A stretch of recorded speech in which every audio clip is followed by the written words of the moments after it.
بقالي سنتين بشتكي من تجمع دموي. رحت لكذا دكتور ومخفتش على أي علاج دوائي، فكذا حد نصحني بالعلاج البديل.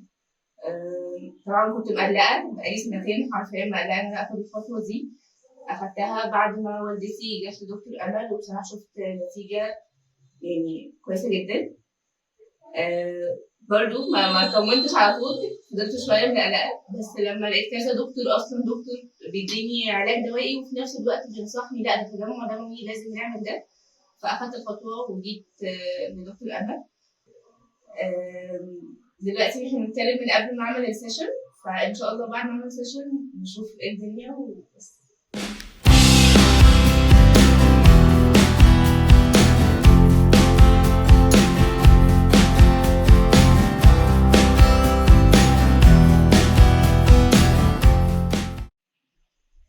خلصنا السيشن كل امانه. صراحه انا في الاول كنت متوتره وحاسه ان الحوار هيبقى اوفر قوي في الوجع وكده، بس الوضع مختلف خالص. شكل دبوس حرفيا زي ما الدكتور ما قالت.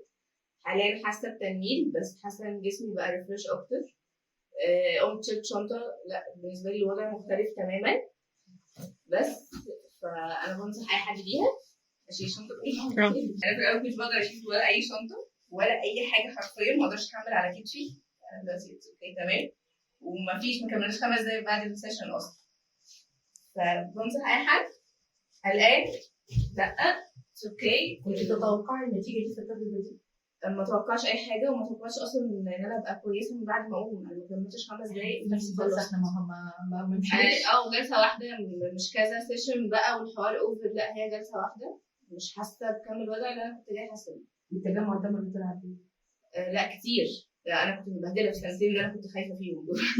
نزلنا تجمع دموي ما شاء الله يعني. فلا بالنسبه لي التجربه لذيذه قوي.